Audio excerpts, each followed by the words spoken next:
Bom, eu vim aqui hoje ler Jó. Hoje eu estou sem camisa, porque está muito calor. Então talvez eu não poste esse vídeo no TikTok, não sei ainda. Vamos ver aí. E vamos começar. Eu estou num local diferente hoje, né? Tem muito barulho de rua, vocês vão estar escutando aí. Estou no local mais alto, pelo que vocês veem aí do poste também, né? Dá pra ver muita coisa aí. Vamos lá, eu parei em Jó. Na real eu olhei Jó assim e falei, rapaz, tenho que ler Jó.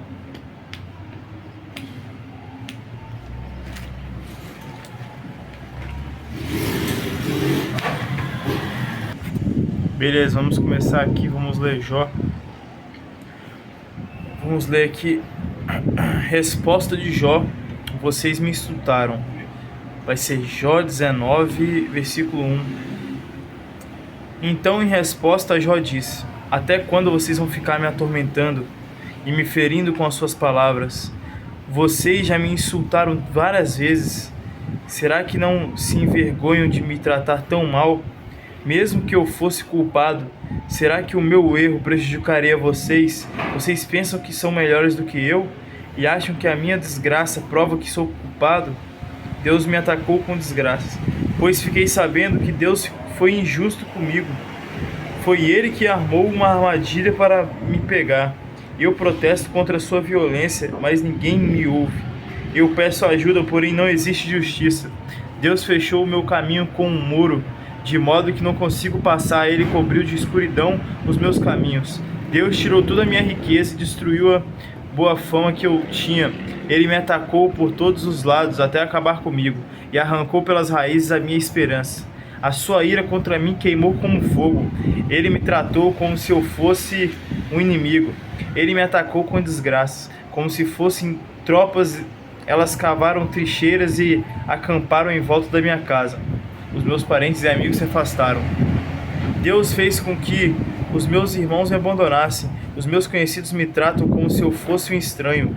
Os meus parentes se afastaram, os meus amigos não lembram mais de mim. Os meus hóspedes fazem de conta que não me conhecem. As minhas empregadas me tratam como se eu fosse um estrangeiro.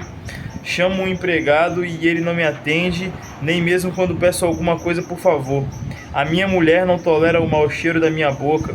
Os meus irmãos têm nojo de mim. Até as crianças me desprezam. Assim que me levanto, já estão zombando de mim. Todos os meus amigos íntimos me detestam. As pessoas que eu mais estimo estão contra mim. Virei pele e osso. Mal consigo ir vivendo. Meus amigos tenham pena de mim, pois foi a mão de Deus que me feriu. Por que vocês me perseguem como Deus me persegue? Por que não param de me atormentar? O meu defensor vive. Como gostaria de que as minhas palavras fossem escritas como gostaria que as minhas palavras fossem escritas num livro, ou que com uma ponteira de ferro. Nossa, estão sem ver nada aí. Deixa eu tentar abaixar. Como gostaria que as minhas... Calma. A luz está refletindo errado aqui, ó. Pronto, voltou. Como gostaria que as minhas palavras fossem escritas num livro, ou que com uma ponteira de ferro elas fossem gravadas para sempre no chumbo ou na pedra. Pois eu sei que o meu defensor vive. No fim, ele virá me defender aqui na terra. Mesmo que a minha pele seja toda comida pela doença, ainda neste corpo eu verei a Deus. Eu o verei com os meus olhos, ou meus olhos o verão, e ele não será um estranho para mim. E desejo tanto que isso aconteça. Vocês dizem como foi que nós os atormentamos. A causa dessa desgraça está nele mesmo. Mas tenham medo da espada, a espada com que Deus castiga a maldade. Fiquem sabendo que há alguém que nos julga. Segunda fala de... que há alguém que nos julga. Exato. Jó, aqui estava... Jó aqui, pelo que eu vejo, estava bem triste, né? Tem todo um contexto antes disso, você tem que ler Jó para você poder entender. E ele fala que Deus estava contra ele, mas não tinha quem se levantar contra Deus, porque como que ele ia para um tribunal, e se Deus é o julgador, como que ele ia colocar ele para ser julgado por alguém? Como Deus vai ser julgado? Mesmo que Jó fosse realmente vítima, que ele acaba falando que ele não é, mesmo que ele realmente estivesse certo, que Deus concordasse que ele estivesse certo, quem seria que ia julgar Deus? Não tem como. Ele é o julgador, ele é o mais alto, ele é o mais forte, então mesmo que a pessoa fosse julgar, não teria como ela vencer. De qualquer forma, Deus ia ganhar no final. Eu penso que aqui deve ser para você criar um temor contra Deus, né? Provavelmente deve ser, porque realmente não tem como você disputar com Deus, ele vai estar sempre certo. Você não tem como ganhar de Deus, é impossível isso, impossível. Se você for para um tribunal com Deus, você vai perder mesmo que você esteja certo, entende? Para você só entender o nível que é. Agora, se você está realmente certo, com certeza não, né? Porque Deus não seria injusto. Aqui o Jó, eu acho até engraçado quando ele tá falando aqui. E ele fala que é algo que aconteceu, né? Ele queria que as falas dele fossem gravadas numa pedra ou num livro, e ele tá no livro mais importante do mundo, né? Então, bacana que Jó conseguiu realizar esse sonho dele. Jó provavelmente viu Deus com seus olhos. Eu não terminei de ler Jó ainda, eu tenho que ler para entender mais o contexto aqui.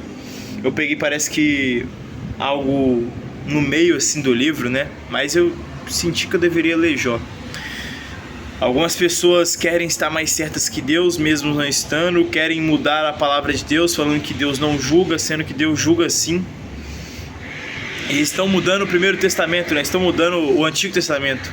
Estão falando que o Antigo Testamento foi escrito pelo diabo. E essa heresia tem se difamado. Bom, você vê que no passado já tinha isso. As pessoas que negavam o Antigo Testamento se chamam os marcionitas, né? Os marcionitas. Tertuliano foi alguém que criticou bastante esses hereges, né? Pessoas que mudavam a Bíblia, o contexto bíblico, mudava tudo. Falava que o Antigo Testamento era falso, que tipo assim, não dava para aceitar. Leiam aí um pouco sobre Tertuliano. E sobre o Márcio, né? Márcio alguma coisa, esqueci. Mas o nome do movimento é marcionismo. Botem aí depois e vejam sobre. Bom, e esse novo pessoal que tá falando que o Deus do Antigo Testamento é o dragão, que na verdade Noé é da família da serpente, que Deus no Antigo Testamento é um dragão, o dragão que mandava no Antigo Testamento, o dragão que falava, né, para Noé, o dragão que salvou a família de Noé, o dragão que falava para Moisés, o dragão que tinha destruído a cidade de Sodoma e Gomorra e o dragão que salvou a família de Noé do dilúvio. Eu não acredito nisso, é óbvio, né? Isso é bem claro para quem já leu a Bíblia, mas tem pessoas acreditando nisso, né? Porque provavelmente são pessoas que não leem a Bíblia, pessoas que só escutam os outros falarem por talvez fazer um pouco de sentido em algumas coisas, como em outros livros aí que os caras lá do Oriente Médio, né? O pessoal do Oriente Médio que acredita em alguns livros errados aí. Se fosse falando sobre aquele Deus lá, porque é outro Deus, é um Deus diferente do Deus da Bíblia, aí sim, ele poderia até estar certo, né? Mas é isso que acontece. Misturam verdades com mentiras e ainda se julgam os donos da verdade. Falam que eles sim despertaram, eles sim estão sobre o controle da verdade, eles sim estão falando a verdade e, pelo contrário, eles estão muito errados, né? Eles estariam até contra a igreja primitiva, mas é normal, né? Esse tipo de pessoa xinga a igreja, fala que pega um pastor, um padre, pega tipo assim, pega algumas exceções e coloca como regra, né? Acaba generalizando, e toda generalização é burra, né? Então, assim, eu acho que as pessoas estão errando muito, né? Tem se levantado muitos falsos profetas, falsos cristãos, pessoas que são praticamente ateias, né? Então falando que são cristãs. É mais fácil se assumir ateu logo, né? Porque a pessoa que fala que Deus no Antigo Testamento não é Deus, não acredita em Deus, né? Falando que o Deus do Antigo Testamento é o diabo. Cara, pelo amor de Deus, a que nível chegamos, né? A que nível chegamos? A heresia está ficando cada vez mais forte. A heresia do passado voltando para agora, 2024, 2025, vai ser pior ainda, muito mais heresias. E é capaz de você começar a falar heresias até dentro das igrejas. Sim. Então tome cuidado com qual igreja você frequenta. Sempre esteja ali na Bíblia para você ter certeza daquilo que você está aprendendo, se está certo ou errado, para que você não caia no engano, cara. Só isso que eu recomendo a vocês aí. Eu tenho que voltar aí para a igreja também. Faz tempo que eu não frequento uma igreja, né? Estou só fazendo aqui o que vocês veem aí. Pratico na minha vida aquilo que eu aprendo da Bíblia e vou lendo a Bíblia, né? Mas eu sinto que eu devo mudar um pouco, né? Devo voltar aí para a igreja assim, ter essa comunhão aí com os irmãos, né? Muito obrigado aí quem assistiu. Valeu. Leiam Jó pra vocês entenderem o contexto todo, né? Porque o que deu meio que uma separada demais, né? Talvez vocês não estejam lendo Jó, se eles não entendam, né? Mas é isso aí, muito obrigado, valeu, falou.